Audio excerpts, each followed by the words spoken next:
Hello and welcome back to Func. My name is Kimberly McKnight. And I'm Caitlin Wong. Thanks for tuning in as we start a fresh week. Let's kick off the show with today's word of the day, edify. This word means to teach someone in a way that improves their mind or character. And this can be used in a sentence such as, the commencement speaker hoped that her words would edify the graduates and give them hope and encouragement. We've finally gotten some slightly warmer weather outside, so let's take a look at the forecast for the next few days. Today has been overcast with a high of 50 degrees and a low of 39. Tomorrow is expected to warm up with sunny skies, a high of 59 and a low of 30. Then on Wednesday, it'll continue to warm up with sunny skies, a high of 65 and a low of 36. On Thursday, the weather is predicted to cool down a bit with a high of 56, low of 35, and cloudy skies. Enjoy the warmer weather this week. On to academics. Tomorrow, there are 2 CLPs happening on campus, so definitely consider checking one out to get some credits. Tomorrow, the Office of Pre-Professional Law Careers will be hosting a CLP over the impact of legal partnerships from 6:30 to 7:30 p.m. in Johns Hall 101.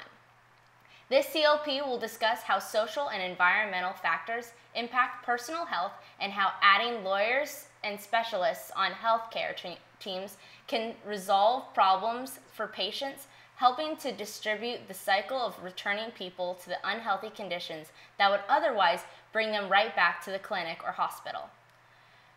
Dr. Markowitz and Dr. Mitchell will also analyze case studies and challenge students to consider how collaborative models of care can address communities' health-related social needs.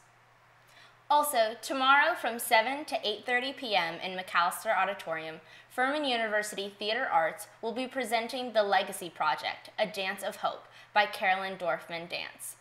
The performance honors Dorfman's Eastern European roots, Jewish heritage, and the Holocaust and the American immigrant experience. Dorfman will perform works that share both the specific and universal stories of pain and loss, as well as redemption, compassion, and hope. She is also proud to add a new dance to this work, celebrating the power of one human being to be a miracle maker in times of need, and commemorates the efforts of Greenville community heroes Max Healer and Mary Mills to save and change lives. Students' tickets for this event are free, while general admission is $5. Now for today's This Day in History feature. On January 27, 1945, Soviet troops liberated the Auschwitz death camp, where they rescued 7,000 prisoners who were still alive. Despite efforts by the Nazis to cover up the true extent of the camp's despicable purpose, it was through this event that the world was truly exposed to the horrors of the Holocaust. Ever since the United Nations designated this day as International Holocaust Remembrance Day, survivors and world leaders gather at Auschwitz annually to remember the victims of the Holocaust and ensure that the history is preserved for the future.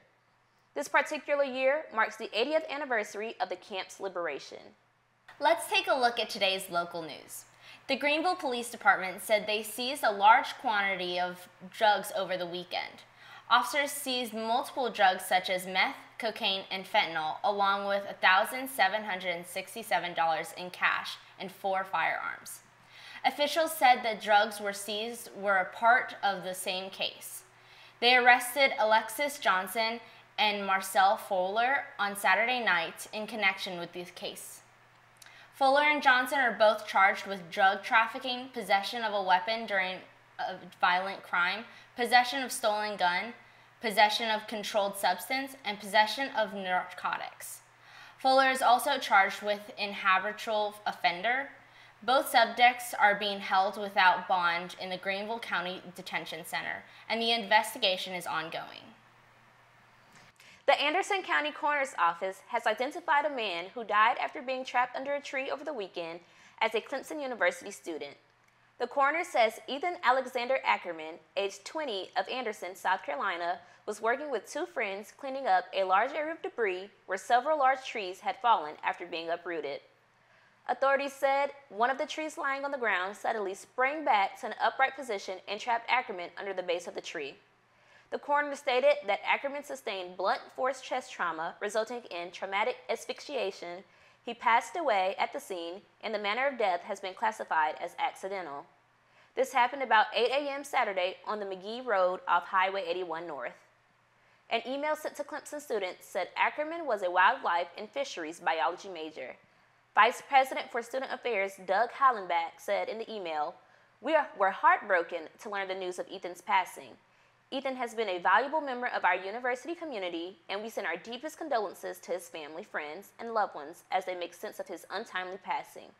We hope for peace and comfort during this difficult time." A resident of Central Oregon City in Bend says he was the person behind some of the googly eyes that appeared on sculptures around the city in recent months and sparked a visual sensation widely covered by news outlets.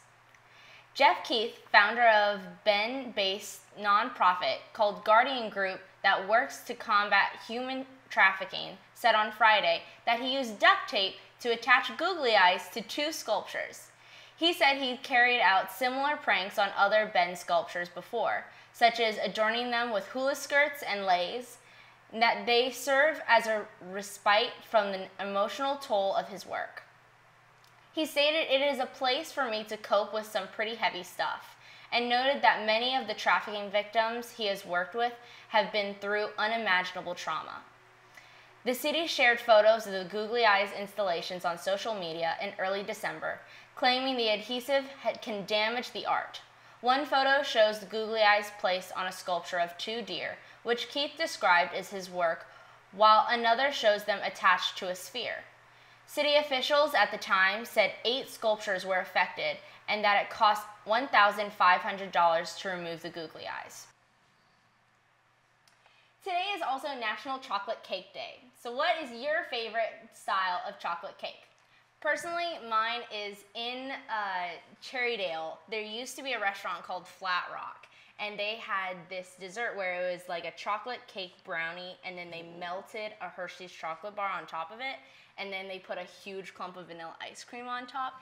It was my favorite thing to get. The owner knew me and my family, and they would always bring it out after our dinner.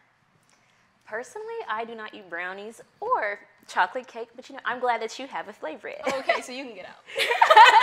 I think vanilla is supreme, Okay, that's valid. I like a little bit of vanilla when chocolate's a little too heavy for me that day, but it's usually my go-to flavor, personally.